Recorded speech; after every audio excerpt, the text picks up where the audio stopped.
Aujourd'hui, nous allons commencer par le premier sujet qui est une définition de ce que nous entendons par le yoga de la théosophie. Les deux mots, yoga et théosophie, ont eux-mêmes des significations intéressantes. Aujourd'hui, le mot yoga est bien connu dans le monde, bien qu'il soit majoritairement associé à des exercices physiques. C'est une branche particulière de la philosophie du yoga en Inde. En Inde, il existe 6 écoles traditionnelles de philosophie qu'ils appellent darshan, ce qui signifie point de vue. 6 approches différentes de la réalité. L'une d'elles est le yoga, et il existe plusieurs branches de yoga. Celui que la plupart des gens connaissent est une sorte d'élaboration du Hatha Yoga. Le Hatha Yoga est une discipline beaucoup plus complexe en Inde. Nous ne connaissons normalement que certaines asanas qui sont utilisées pour aider au bien-être physique, mais le mot yoga lui-même est beaucoup plus intéressant et implique beaucoup d'autres choses, tout comme d'ailleurs le mot théosophie. Ce mot a probablement été développé, ce n'est pas vraiment clair avec les documents que nous avons dans l'histoire.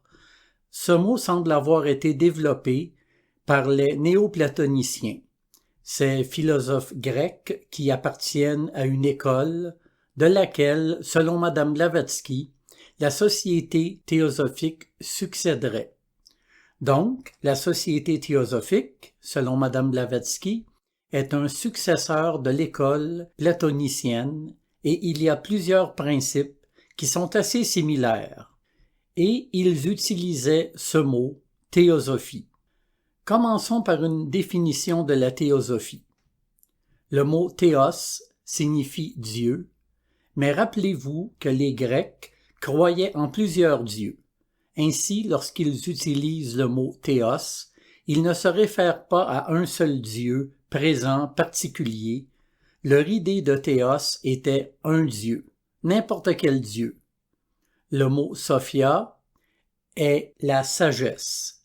Donc, l'une des traductions de théosophia est la sagesse qui vient d'un dieu. Peut-être Athéna, peut-être Apollon, différents dieux. Une des traductions serait « sagesse qui vient d'un dieu ».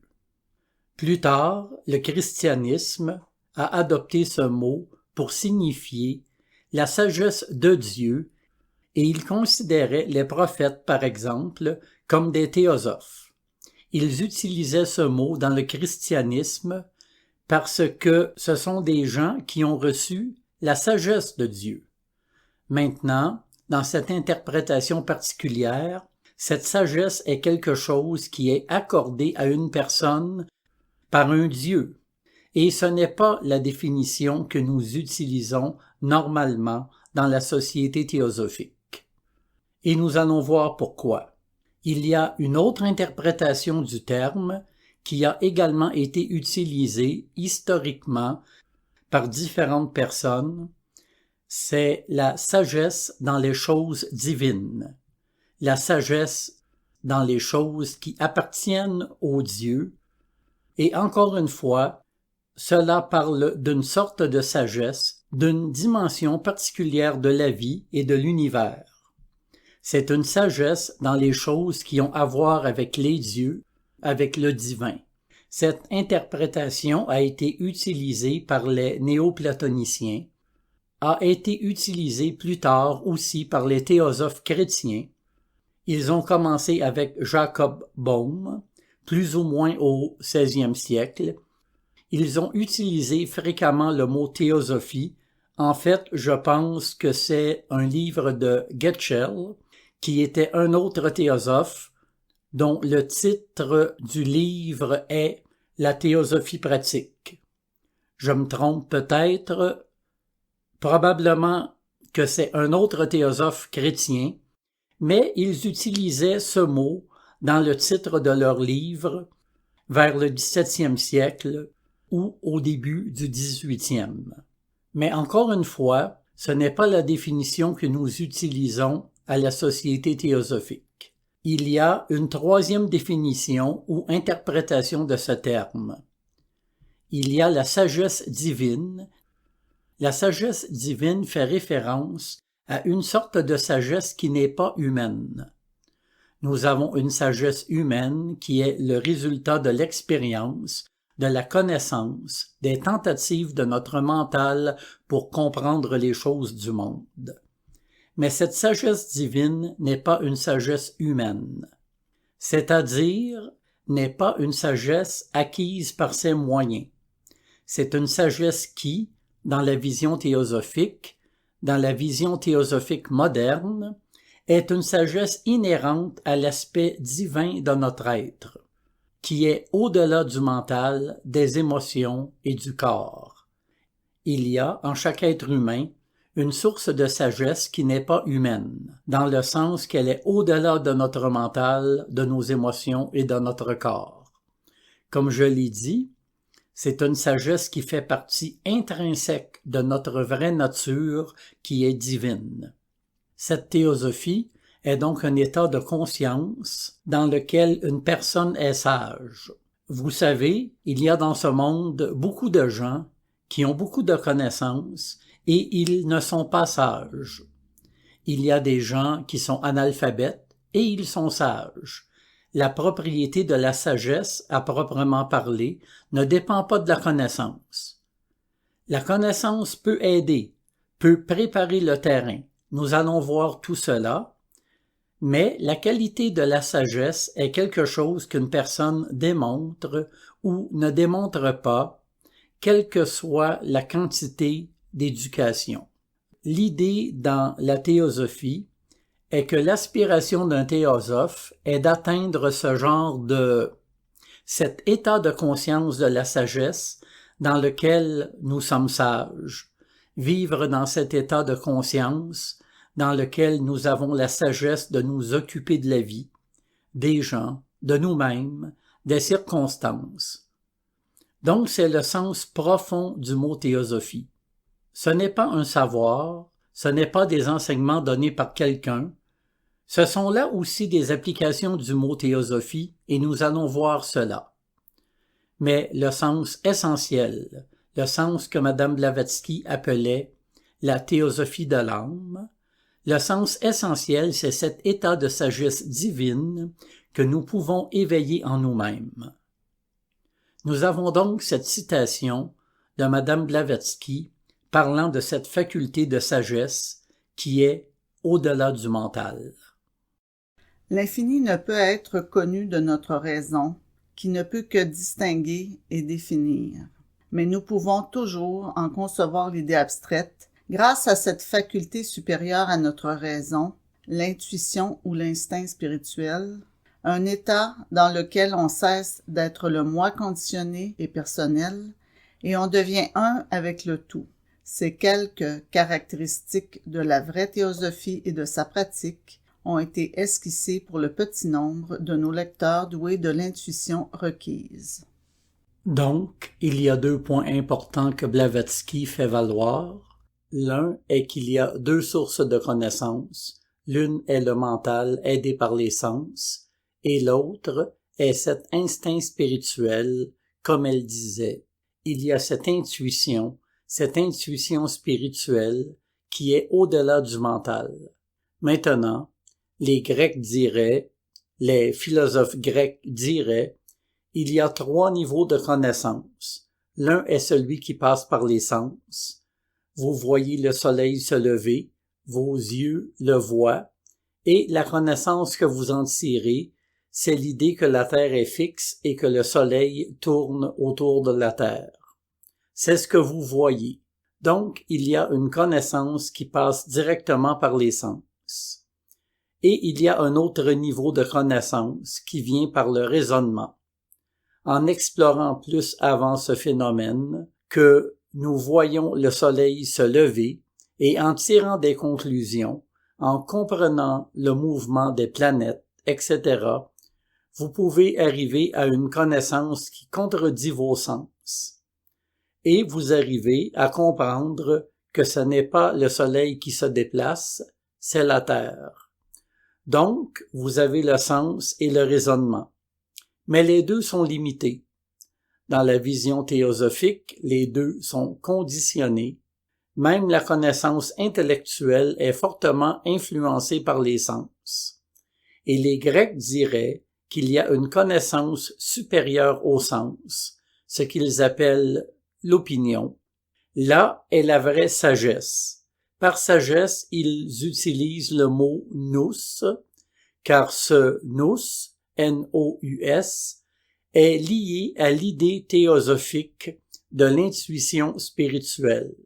Donc, par raison, il ne signifie pas le processus de pensée, il signifie cette perspicacité que les êtres humains peuvent avoir dans la vérité, au moyen de laquelle, ou pour atteindre cette perspicacité, comme le dit Blavatsky, vous devez changer votre état de conscience, parce que, si vous avez entendu la citation, elle dit que pour atteindre l'état d'intuition spirituelle, vous devez cesser de vous voir comme un individu séparé du reste.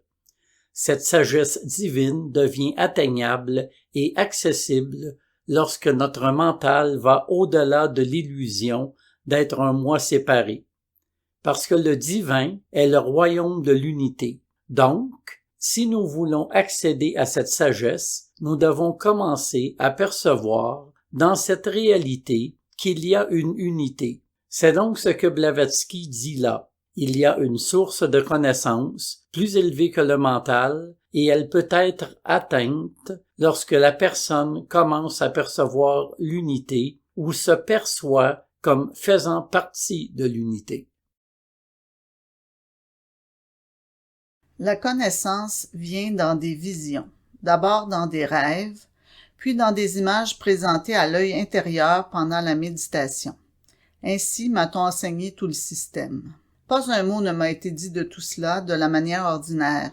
Rien ne m'a été enseigné par écrit. Et la connaissance ainsi obtenue est si claire que toutes les autres sources d'information, toutes les autres méthodes d'enseignement qui nous sont si familières deviennent insignifiantes en comparaison de celle-ci. Une des raisons pour lesquelles j'hésite à répondre à certaines questions qui me sont posées, c'est la difficulté d'exprimer dans un langage suffisamment précis des choses qui me sont données en images et comprises par moi, par la raison pure, comme le dirait Kant.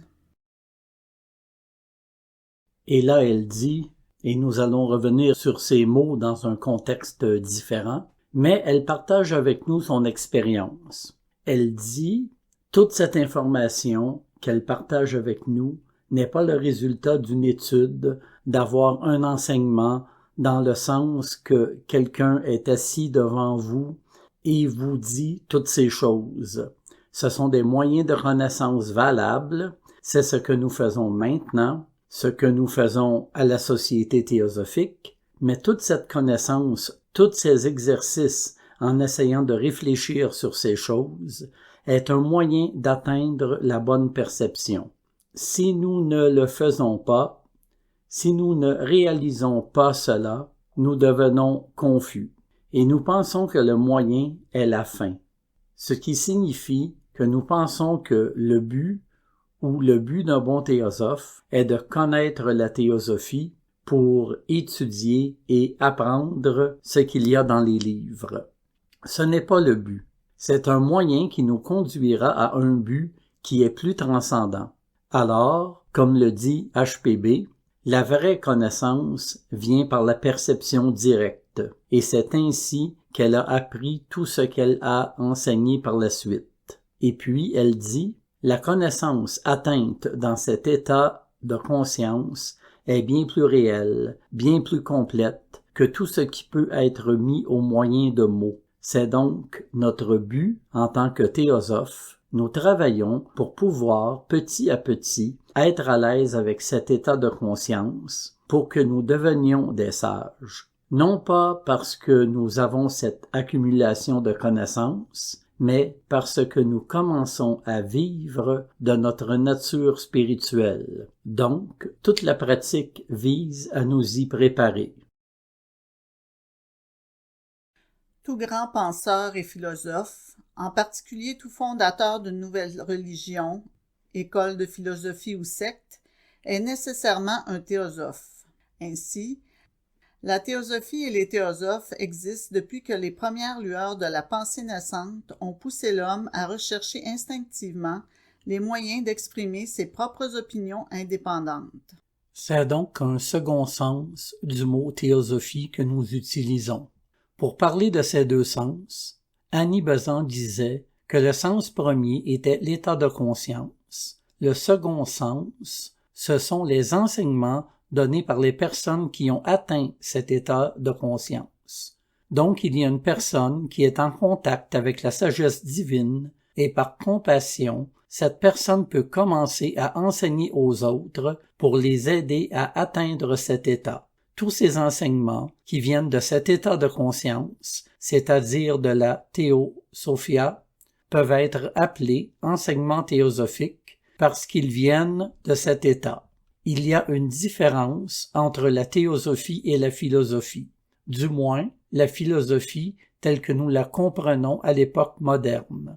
La philosophie est le résultat du raisonnement du mental. Un philosophe occidental typique, s'assoirait sur une chaise et essaierait de comprendre certains sujets. Quelles sont les possibilités? Et cette personne commencerait à réfléchir et à essayer de générer un système, ne sachant pas vraiment où il va. Il essaie juste de générer un système qui peut avoir des aspects qui sont vrais, d'autres qui ne sont pas vrais. C'est pourquoi chaque philosophe, quoiqu'il soit des philosophes très respectés, peuvent nous donner des points de vue opposés sur la vie, et tous les deux sont très respectés, très sages dans leur philosophie. Et pourtant, ils nous donnent des points de vue évidemment incompatibles parce que la philosophie est le résultat du mental et le mental est limité, conditionné. C'est un outil et nous devons travailler, utiliser cet outil. Nous allons voir cela, mais il est limité et conditionné. Donc la théosophie n'est pas de la philosophie. Ce n'est pas le résultat de s'asseoir et d'essayer d'inventer une explication de quelque chose dans la vie. La vraie théosophie ou les véritables enseignements théosophiques sont le résultat de cette perception directe et de la tentative de partager ces perceptions. Tant de fois on parle de la théosophie comme de ce corps d'enseignement, je préfère, au lieu de les appeler théosophie, les appeler enseignements théosophiques, pour faire la distinction entre la théosophie comme cet état de conscience et l'enseignement théosophique qui en découle. Mais souvent nous disons que la théosophie propose cela, et par là nous entendons le corps d'enseignement donné par un théosophe. Maintenant, comme le dit Blavatsky, c'est que bien sûr cet état de sagesse divine n'est pas quelque chose que la société théosophique possède. C'est quelque chose qui était là bien avant et qui le sera bien après. Ainsi, toute personne qui a obtenu, au moins dans une certaine mesure, cet état de sagesse divine et les enseignements que cette personne donne sont considérés comme faisant partie des enseignements théosophiques, de la théosophie, de la société théosophique. Donc, avec ces deux définitions, ce que vous voyez là, dans la diapositive, on pourrait dire que ce sont fondamentalement ces deux significations. La théosophie comme un état de conscience et la théosophie comme un ensemble d'enseignements donnés par ceux qui ont atteint l'état de conscience. Et dans la deuxième catégorie, on pourrait dire qu'il y a une théosophie universelle, une sagesse ancienne, qui est toutes ces connaissances collectives données par n'importe quel théosophe depuis le début de l'humanité. Donc nous pourrions l'appeler la sagesse antique. Et puis, c'est ce que nous appelons la théosophie moderne, c'est-à-dire les enseignements donnés par les théosophes que nous avons dans la société théosophique. Dans le passé, il était fréquent de faire une distinction entre théosophes et membres de la Société théosophique. Nous sommes des membres aspirant à devenir théosophes, car un théosophe est une personne qui est en contact avec la sagesse divine. Bien sûr, dans ce travail, nous pouvons avoir des moments où nous sommes théosophes. Nous pouvons avoir des moments où nous sommes en contact avec cette sagesse divine qui est en nous. Nous avons des intuitions ou perceptions, et le travail est un travail d'apprentissage pour que, de plus en plus, nous soyons dans notre nature supérieure. Donc, le mot théosophie pourrait être utilisé de 3 manières différentes. Il y a l'état de conscience, puis les enseignements qui ont été donnés par tous les sages du monde, et plus précisément le corps d'enseignement donné par les membres de la Société théosophique. C'est donc une des raisons pour lesquelles il est si difficile de définir le mot théosophie, parce que si vous ne parlez que d'un aspect, vous laissez de côté d'autres aspects qui sont importants. Si nous disons que la théosophie est le corps d'enseignement donné par les membres de la Société théosophique, nous présentons la théosophie d'une manière diminuée, comme si nous étions une secte parmi d'autres. Si vous dites que la théosophie n'est que la sagesse ancienne accumulée, alors quel est le but de la Société théosophique? Bien que la sagesse fût toujours là, la présence de la Société théosophique était fondamentale, faisant prendre conscience aux gens qu'il existe une sagesse ancienne à une époque où la plupart des humains pensaient que tout ce qui était ancien était primitif. L'idée au 19e siècle était que nous étions la fleur de l'humanité. Avec la science qui était à son apogée, nous savions mieux que quiconque dans le passé. Par conséquent, tout dans le passé était superstition. Dans cet environnement, la Société théosophique est venue et a dit « Non, ce n'est pas vrai. Il y a une sagesse chez les anciens qui dépasse nos propres connaissances aujourd'hui. Mais aujourd'hui, la plupart des gens en sont conscients. Donc, si la théosophie n'était que cette sagesse divine accumulée, alors la Société théosophique aurait déjà accompli son travail. Ou si nous disons que la théosophie n'est que cet état de conscience, alors il n'y a pas besoin d'enseignement. Vous savez, vous n'avez qu'à entrer dans cet état et tous ces enseignements sont faux. Et en fait, d'un certain point de vue, c'est ce que dit notre devise. Satya Nasti Paro Dharma peut être traduit de différentes manières. Une façon que nous pouvons traduire est que la vérité est supérieure à tout enseignement, ou tout enseignement sera toujours inférieur à la vérité. Le mot dharma a plusieurs significations. Nous l'utilisons dans la devise, en particulier dans le contexte de l'enseignement spirituel. La vérité est toujours au-delà d'un enseignement. Donc, si nous nous concentrons uniquement sur cela, alors aucun enseignement n'est nécessaire. Mais comme nous allons le voir, l'étude est le moyen pour atteindre ce qui est au-delà de l'enseignement. Mais c'est le moyen seulement si nous savons utiliser l'étude. Car si nous utilisons l'étude comme but, alors nous finirons qu'à simplement accumuler des informations. Voilà pour le mot théosophie. Voyons maintenant le mot yoga. Nous définissons donc ce que nous entendons par le yoga de la théosophie. Le mot yoga vient du sanskrit. La racine du mot yoga est yuj, Y-U-J, et il est lié à l'idée d'unir, de réunir. Pas très différent d'un certain point de vue de la religion. Le mot religion signifie religare, qui signifie relier, réunir. Donc le mot yoga signifie joindre, mettre ensemble, rassembler. Or, selon Panini, qui était un grand grammairien de l'hindouisme, et la plupart des règles de grammaire lui sont empruntées, il y a 2 sens ou 2 interprétations du mot, ou 2 contextes qui donnent des interprétations différentes au mot yoga. 1. Vous avez le sanskrit, le Yuj, Samadao, et Yujir Yoga.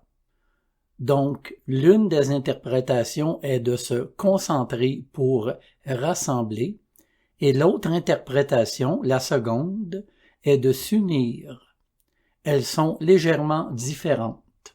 Dans le Yoga Sutra de Patanjali, qui est un système très important, qui est en fait une collection d'aphorismes qui forment la base d'une importante école de yoga, le Raja Yoga, qui est un yoga dans lequel la méditation est très importante. Dans ce Yoga Sutra, Patanjali utilise le mot yoga dans le sens de rassemblement ou de concentration. Dans le yoga traditionnel, le but n'est pas d'unir, en fait, le but est de séparer. Le yoga traditionnel est basé sur une autre école de l'hindouisme qui s'appelle Samkhya, qui est une école dualiste où il y a l'idée que vous avez de l'esprit et vous avez de la matière. Dans le monde manifesté, l'esprit et la matière sont mélangés et l'esprit est confus à cause de ce mélange avec la matière. Ainsi, le processus du yoga, ce que le yoga essaie de faire, consiste à séparer l'esprit de la matière, à isoler l'esprit de la matière, et c'est moksha, la libération de l'emprise de la matière. Techniquement parlant, ce que le yoga hindou essaie de faire, c'est de séparer ces deux principes, et vous arrivez à cela en rassemblant toutes les facultés de la conscience et en les concentrant dans un objet de méditation particulier, car ce n'est que lorsque vous rassemblez toutes ces facultés, que l'esprit est unifié, que vous pouvez voir la réalité. C'est comme si l'esprit était ce genre de verre, de vitre, qui a son propre mouvement. Si dans ce verre il y a du mouvement, vous ne pouvez pas vraiment voir ce qui est là-bas. Donc, ce que vous devez faire, c'est immobiliser le mouvement dans ce verre afin que vous puissiez voir sans distorsion. C'est l'idée du yoga, la façon dont vous faites cela, c'est en rassemblant toutes ces facultés de l'esprit qui sont agitées partout, vous les rassemblez, vous les apaisez et vous pouvez voir la réalité. Mais pour la plupart, ce n'est pas le sens du yoga que nous utilisons en théosophie. Bien sûr, souvent, si nous parlons de méditation, nous pouvons utiliser ce sens en particulier.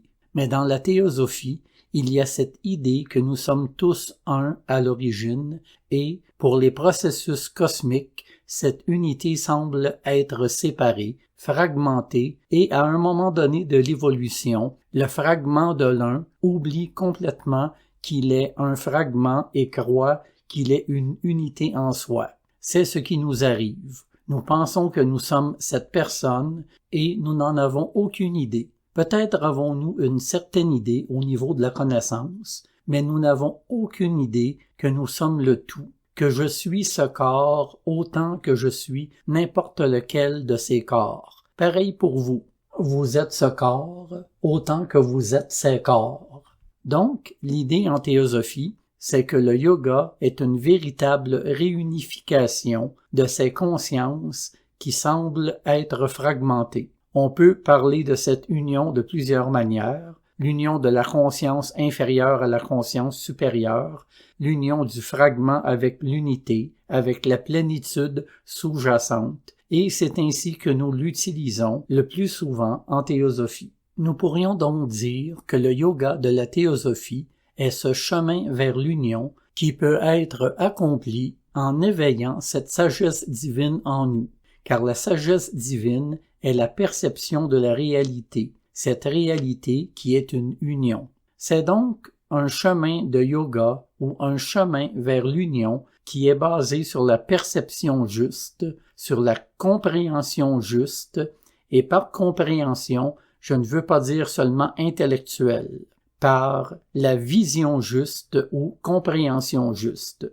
Ainsi, comme vous le voyez, la société théosophique pourrait être classée parmi ces voies qui sont liées à la sagesse. Vous savez, dans le christianisme, vous avez, dans le christianisme d'origine, les gnostiques. Gnos signifie sagesse, et leur chemin chrétien, était fortement basé sur une sagesse pour atteindre cet état de sagesse divine qu'ils appellent gnose.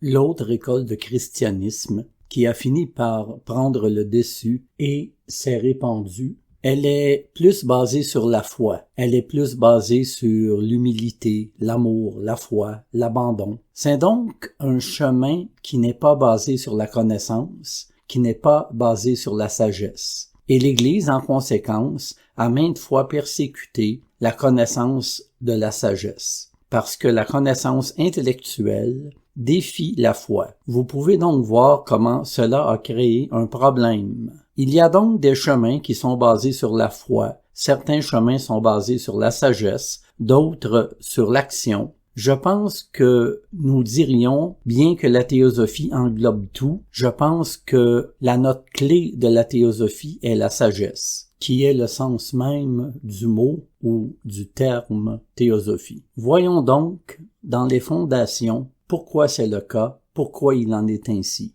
Les vérités et les mystères de l'occultisme constituent en effet un ensemble de la plus haute importance spirituelle, à la fois profonde et pratique, pour le monde en général. Cependant, ce n'est pas pour un simple ajout à la masse enchevêtrée de théories ou de spéculations dans le monde de la science qu'ils vous sont donnés, mais pour leur incidence pratique sur les intérêts de l'humanité. Mahatma K.H. Ainsi, Mahatma K.H. a été l'un des inspirateurs de la fondation de la Société théosophique. Il a été l'un des professeurs de Madame Blavatsky. C'est une personne, on pourrait dire aujourd'hui, un être illuminé. Le mot est un peu vague, mais utilisons-le. Une personne qui était complètement en contact avec une sagesse divine. Et une partie de ce que lui et d'autres membres de sa communauté voulaient faire, c'est d'aider l'Occident à retrouver son chemin vers la réalisation de la sagesse divine qui a toujours été là. Si vous voyez les mystiques de n'importe quelle tradition, d'une manière ou d'une autre, ils font partie de ce chemin de réalisation de la sagesse divine. Et c'est pourquoi, encore une fois, la plupart des mystiques ont des problèmes avec l'Église, parce qu'un mystique, dans la manière dont l'Église chrétienne s'est développée, le chemin mystique n'est pas vraiment compatible avec la façon dont il s'est développé traditionnellement. Et le chemin mystique est encore une fois un chemin de connaissance, dans le sens d'une connaissance supérieure, pas nécessairement beaucoup d'informations, mais cette union avec le divin qui vient de l'atteinte de la juste perception. Donc, ce que dit le Mahatma K.H., c'est qu'il y a beaucoup de connaissances qui sont données par la société théosophique, mais le but ultime de ces connaissances n'est pas de créer une nouvelle école de philosophie. Ce n'est pas de donner une vision du monde. Vous savez, nous pouvons être satisfaits de ces explications sur le monde, mais le but est que par les moyens de ces enseignements, nous pouvons transformer nos vies et nous pouvons vivre d'une manière différente. Donc, comme je l'ai dit hier, si vous êtes une personne attirée par la compréhension, il est très facile de se perdre dans l'étude parce que c'est merveilleux.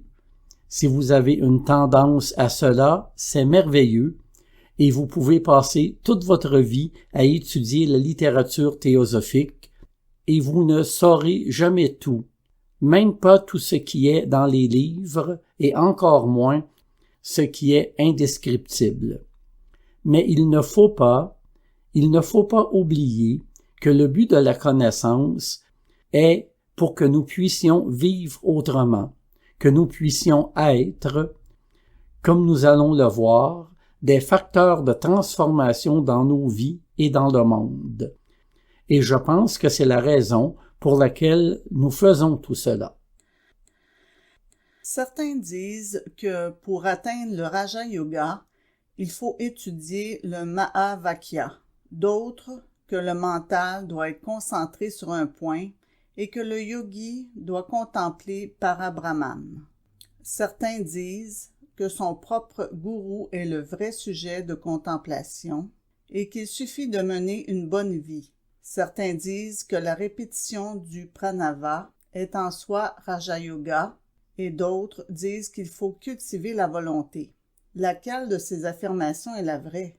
Tous ces éléments sont nécessaires et beaucoup plus. Lire Lumière sur le sentier, T. Subaro. Subaro était un disciple du même maître ou enseignant que Blavatsky. Il dit « Comment fait-on pour arriver à cette union avec le divin? Certains disent qu'il faut étudier les Mahavakya, qui sont comme des aphorismes dans les Védantas. Tu es Brahma, tu es le tout, par exemple. Ou qu'il faut répéter Pravana, qui est le Om, ou qu'il faut être dévoué à son gourou, méditer sur son gourou, et ton gourou s'occupera de tout. Alors, il parle des différentes voies et dit laquelle est la bonne. Il dit toutes et bien plus encore. Et c'est la caractéristique du yoga théosophique. C'est une approche holistique. Selon le point de vue théosophique, il n'y a pas de raccourci pour atteindre cette union. Vous n'atteindrez pas cette union simplement en répétant un mantra, en surveillant votre respiration, en croyant en une personne, en visualisant un cadavre. Aucune astuce ne peut vous amener à réaliser la vérité ultime de l'univers. Ce serait même humoristique que tout l'univers complexe et tout le processus complexe de la vie puisse être accompli par n'importe quel de ces trucs. Allez vous baigner dans le Gange et alors vous pourrez être illuminé. Et c'est là une idée que les philosophes ont lutté pour démystifier. Shankaracharya, l'un des fondateurs de l'Advaita Vedanta, qui est l'une des écoles de l'hindouisme, il dirait que la cause et l'effet doivent être reliés. Si le problème est que vous ne percevez pas le divin ou la nature divine, Parabrahman, cette nature absolue, alors la cause qui résoudra ce problème doit être liée à cela, car respirer ou répéter un mantra ou faire n'importe quelle action n'a rien à voir avec votre état d'ignorance spirituelle.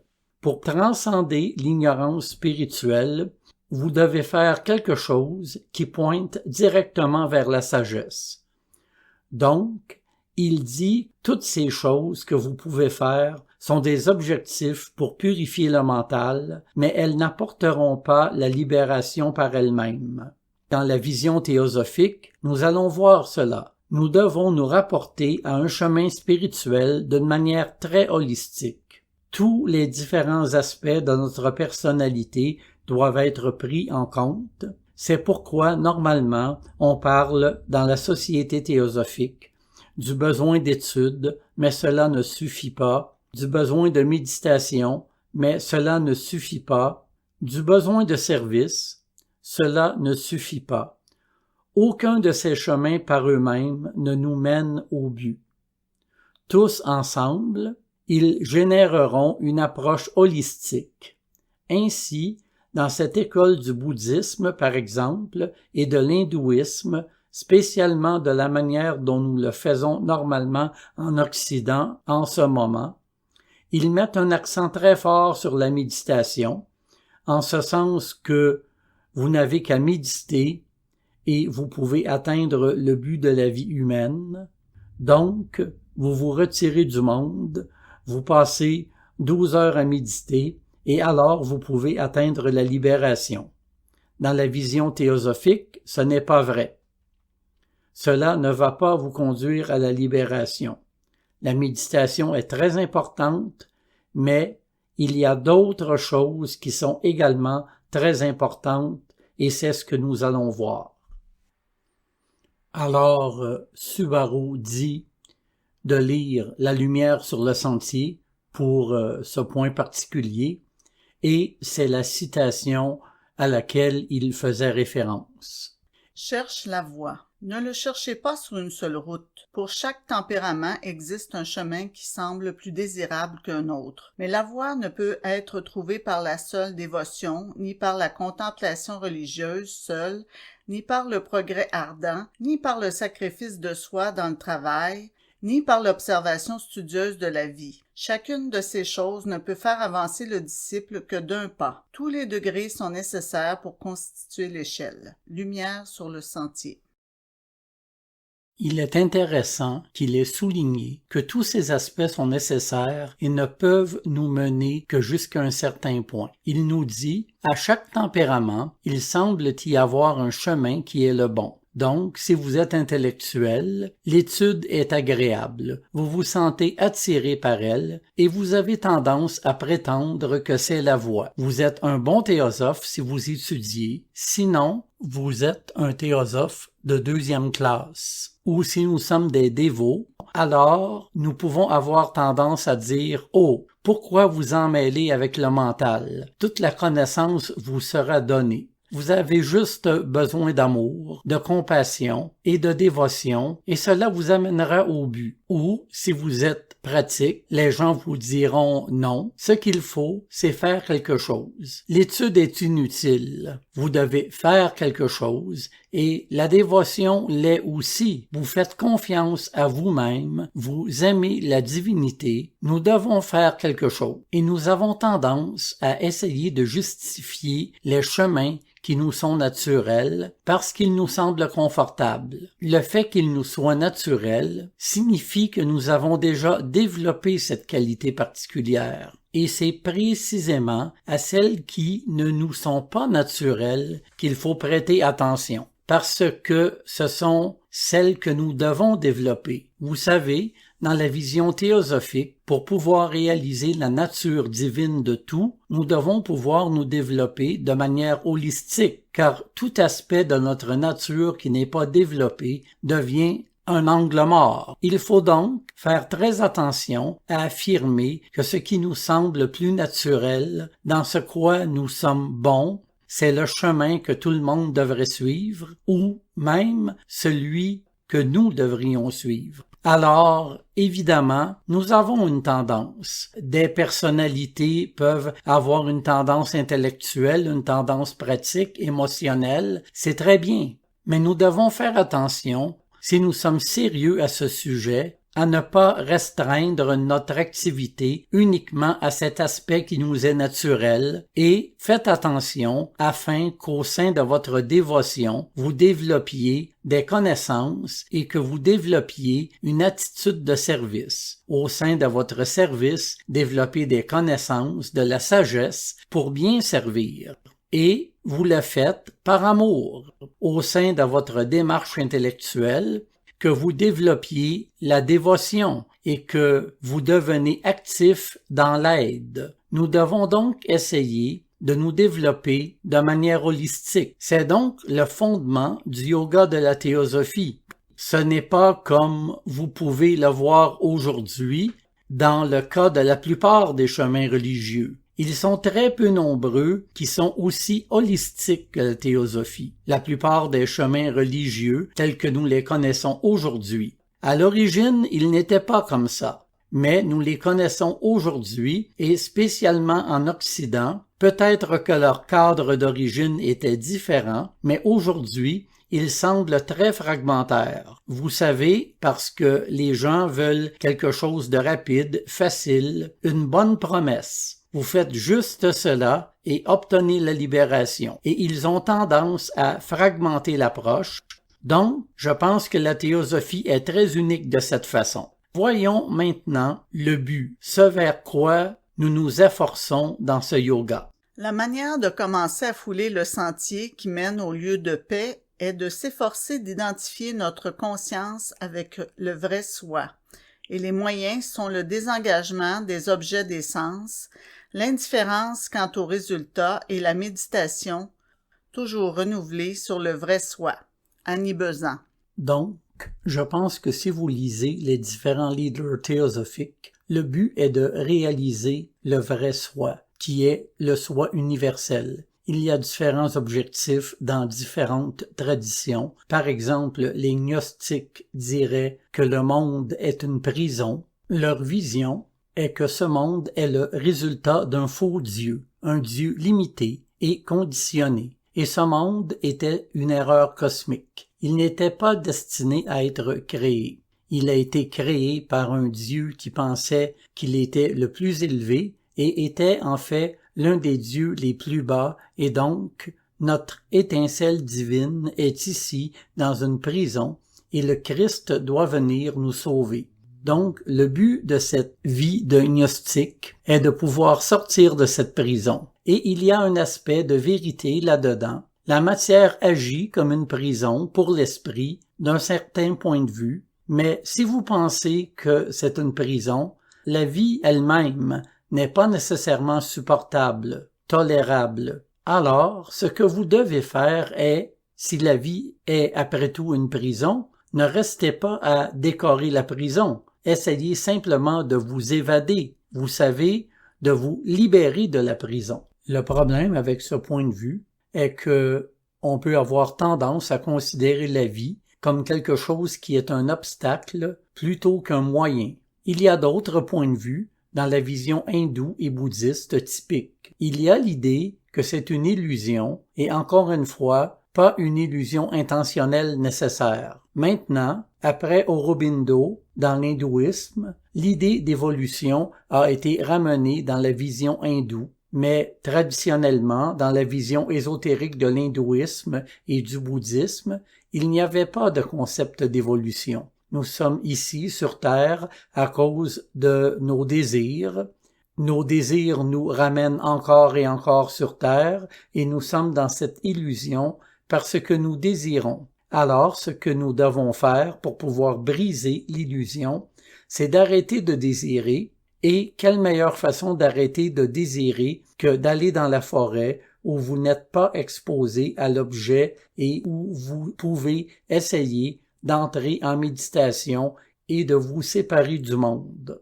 Encore une fois, il y a beaucoup d'aspects vrais dans cette vue, mais encore une fois, le problème dans cette vue est que la vie est considérée comme un obstacle. D'un point de vue théosophique, comme d'un point de vue néo-platonicien, et comme je l'ai dit, Blavatsky a dit que la société théosophique est un successeur de ce point de vue, la vie ressemble plus à un moyen. Il y avait une controverse typique entre les gnostiques et les néo-platoniciens. Les gnostiques disaient que c'est une erreur. Les néo-platoniciens disaient « Il n'y a aucune possibilité d'erreur dans un univers qui est gouverné par la loi. » Une loi qui est l'expression du logos. Logos signifie raison, ordre, donc l'intelligence imprègne tout l'univers. Alors, il n'y a pas de possibilité d'erreur. La Terre, le corps, ne sont pas des erreurs. C'est vrai que le corps agit comme une prison pour l'âme, mais ils diront qu'il y a un but à la prison.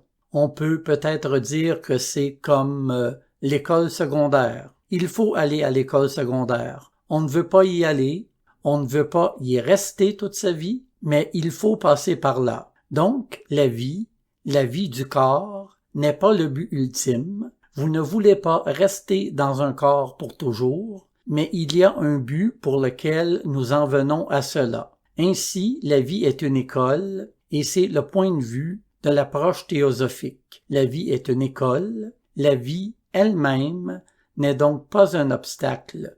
La vie est le moyen par lequel nous pouvons atteindre le but ultime, et ce but ultime, comme le dit Annie Besant, c'est l'union avec le soi universel. Si l'homme, en supprimant, voire en détruisant son égoïsme et sa personnalité, parvient à se connaître tel qu'il est derrière le voile du maya physique, il se trouvera bientôt au-delà de toute douleur, de toute misère et de toute usure due au changement. Un tel homme sera physiquement fait de matière et se déplacera entouré de matière, et pourtant il vivra au-delà et en dehors d'elle.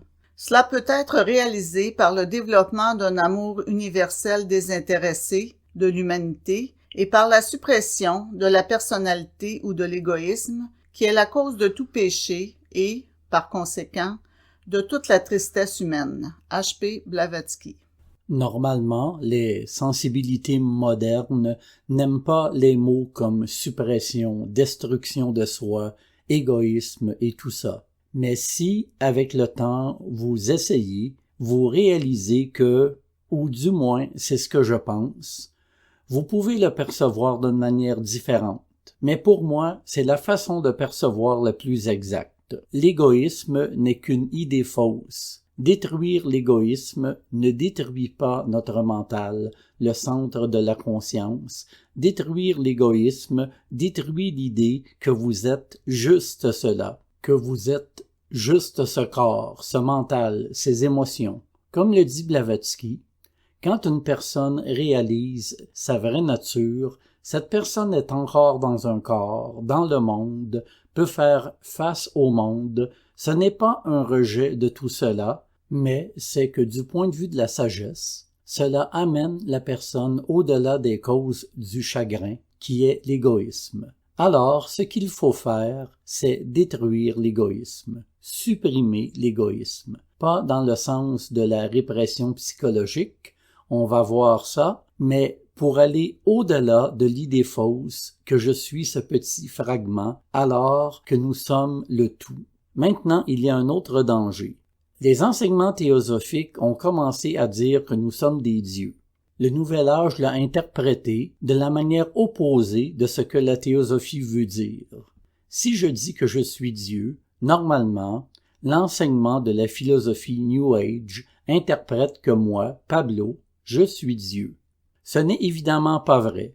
Pablo est ici et il n'est pas là. Pablo n'est pas omniscient, n'est pas omniprésent, pas omnipotent. Pablo n'est évidemment pas Dieu. Ce que je veux dire quand je dis que je suis Dieu, c'est que je ne suis pas Pablo, je suis Dieu. Je suis le Un. Donc, je ne suis pas ce petit fragment. Tous ces enseignements sont vraiment des enseignements ésotériques parce qu'ils sont très subtils, même s'ils semblent simples. Et le problème avec les enseignements ésotériques, à travers l'humanité, c'est qu'ils ont été mal compris et qu'ils produisent l'effet inverse. Souvent, l'idée que je suis Dieu, si elle n'est pas comprise de la bonne manière, intensifie l'égoïsme. Maintenant, je pense que je suis Dieu, que le monde entier doit être centré sur moi. Je peux manifester tout ce que je veux, quoi que ce soit, comme je le veux, parce que c'est mon droit divin, mon droit de naissance. C'est le contraire de ce dont parlent les enseignements théosophiques. Donc, l'idée que je suis Dieu est que je dois réaliser que ce Pablo n'est qu'une expression de l'unité, que je suis l'unique, et plus je réalise que je suis l'unique, moins je suis concerné par ce fragment particulier. Si vous pensez que vous n'êtes qu'un de ces doigts, alors vous combattrez tous les autres doigts en défendant celui-ci. Si vous réalisez que tous les doigts sont en fait vous, comment choisissez-vous l'un sur l'autre? Tous sont vous.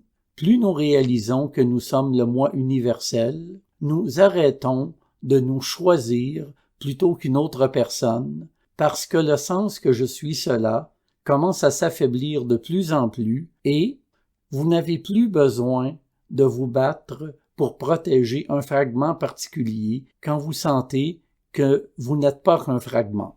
Et cela arrive même dans la famille. La famille est un exemple très simple. Un bon parent va se sacrifier pour les enfants parce qu'il a ce sentiment d'unité et c'est tout naturel.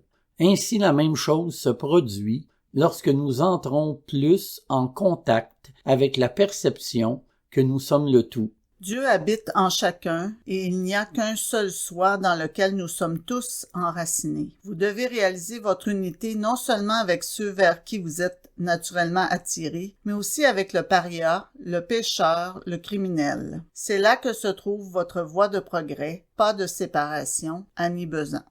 Et c'est un aspect très important de l'unité. Il y a des choses intéressantes et précieuses dans le New Age, mais je le prends normalement comme un contraste avec certains des enseignements théosophiques, juste à titre d'exemple, et pour que nous puissions voir clairement certains pièges dans lesquels nous pouvons parfois tomber. Vous savez, dans le New Age, souvent, l'idée d'unité est liée à ce qui est agréable, à ce qui est beau. Et il y a une raison là-dedans, parce qu'il est plus facile de se sentir en union avec une belle fleur qu'avec une personne méchante. C'est donc évident, mais encore une fois, essayez de penser que vous ne faites qu'un avec tout ce qui est beau est encore complètement conditionné par le moi personnel, c'est-à-dire toujours en choisissant le plaisir plutôt que ce que tout le monde appelle la douleur ou le sentiment désagréable. Donc, tant que nous continuons à vivre en fonction de ce qui est agréable et ce qui est désagréable, nous vivons en nourrissant ce moi personnel. Ce que nous devons faire est le contraire, c'est de commencer à réaliser cet état de conscience en nous qui est au-delà de la douleur et du plaisir. Et plus nous réalisons cela en tant que notre nature de vérité, et je sais que tout cela est possible, et nous allons voir quelques pratiques pour cela. Bien sûr, c'est un processus. Cela se produit d'année en année en général. Mais plus nous réalisons que nous sommes en contact avec cet état en nous-mêmes, que c'est un état de paix, d'harmonie, qui peut être là, même s'il y a des sentiments désagréables, plus nous réalisons ces choses, plus nous allons au-delà de la prison du moi personnel. Alors Annie Besant dit « L'unité doit comprendre tout, l'agréable et le désagréable, car l'unité, c'est tout, pas seulement ce que j'aime. » Donc, de la même manière, si vous avez des sentiments négatifs, une approche typique de la philosophie Nouvel Âge, c'est d'inspirer la paix et d'expirer toute votre colère. Alors, nous polluons l'atmosphère psychique. Vous savez, obtenez toutes les belles choses et déversez toutes vos ordures. Encore une fois, il y a une raison à cela. Et c'est bien de commencer par là, mais nous devons aller au-delà de cela et finalement, l'idée de la théosophie, c'est d'être un transformateur et au contraire, d'inspirer toute la souffrance du monde et au moyen de votre état de paix et d'harmonie, vous transformez cette souffrance en vibration de paix, d'harmonie, d'amour. C'est ce que nous voulons faire, pas le contraire. Le contraire, c'est encore une fois égocentrique. Essayez de faire en sorte que ce petit fragment se sente mieux quand ce qu'on veut vraiment, petit à petit, c'est de faire le contraire. Je pense que nous pouvons arrêter ici. Nous pouvons faire quelques questions et réponses. Nous avons plus de 10 minutes. Je veux juste ajouter quelque chose, non pas pour clarifier, mais pour souligner un peu plus. Tout le monde a un point de départ. Si vous n'êtes pas un universitaire, ou si ce n'était pas quelque chose qui a eu une affinité avec vous toute votre vie, le New Age est vraiment le seul point de départ, la seule chose qui soit partout. C'est là-bas. Et commencer avec le New Age n'est pas un mauvais point de départ, et finalement, on en arrive au point où vous réalisez « Attendez une minute, ça n'a pas de bon sens ». Et cette réalisation, pour moi, est venue quand j'ai regardé le film Le Secret, et ce gars est tombé à genoux et a pleuré parce qu'il avait fait une affiche où il voulait une maison, et puis cette maison est venue à lui.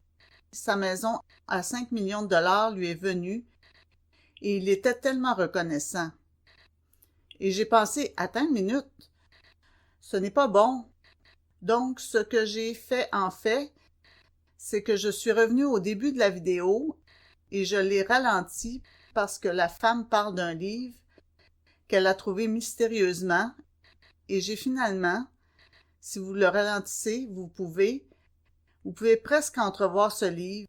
Et j'ai trouvé ce livre et c'était juste un essai qu'une femme a écrit au début des années 1900 et on pouvait dire que c'était un écrivain victorien, c'était une femme victorienne parce qu'elle parle de ses serviteurs. Et les idées qui se trouvent dans cet essai, en lui-même, sont si complètement différentes de ce qu'est le secret. Vous pouvez donc voir, là où juste les exemples donnés par Pablo, Ces idées simples se sont transformées en un ton plus égoïste. Mais le mouvement New Age lui-même a certains avantages. Je suis arrivé à la ST par le New Age et c'est souvent le chemin. Le New Age a 3 lignées d'origine. Tout ce qui est la partie la plus ésotérique, et cette compréhension ésotérique est assez superficielle, mais tout cela vient de la ST. L'idée des affirmations et des croyances est venue à l'origine de ce qui était un mouvement de la science chrétienne qui se dirigeait vers la science mentale et ensuite le mouvement du Nouvel Âge. Certaines parties ou certaines influences viennent du transcendantalisme aux États-Unis, d'Emerson et d'autres. Quand vous voyez un mouvement du Nouvel Âge, à ses tout débuts, c'était plus spirituel. Les affirmations devaient atteindre des vertus spirituelles, mais au fil du temps, parce que ce nouveau mouvement de pensée a vraiment commencé par se préoccuper d'un fragment et non du tout. L'idée était de savoir comment me rendre moi-même, ce moi personnel, plus heureux, et au début, comme il le pensait, en stimulant la spiritualité. Mais c'était toujours égocentrique. À cause de cette origine, avec le temps, ces affirmations sont devenues de plus en plus matérialistes. Mais au tout début, il n'essayait jamais de faire des affirmations pour obtenir plus d'argent ou une maison ou une voiture ou quoi que ce soit. Ces affirmations étaient pour obtenir la paix, l'amour, des choses de ce genre. Il est donc intéressant de voir comment, sans le fondement approprié, nous avons tendance à transformer n'importe quel mouvement spirituel et à le ramener à l'égocentrisme. Et c'est ce qui arrive avec la religion aussi. Ça arrive aussi avec la philosophie grecque. Si vous regardez leurs moyens pour atteindre le bonheur ou ce qu'ils pensaient être eudaimonia, ce n'est rien de ce qu'est le bonheur pour nous aujourd'hui. Aujourd'hui, pour nous, le bonheur, c'est le plaisir. Pour eux, par exemple, Aristote, le bonheur, c'était le sens de l'accomplissement.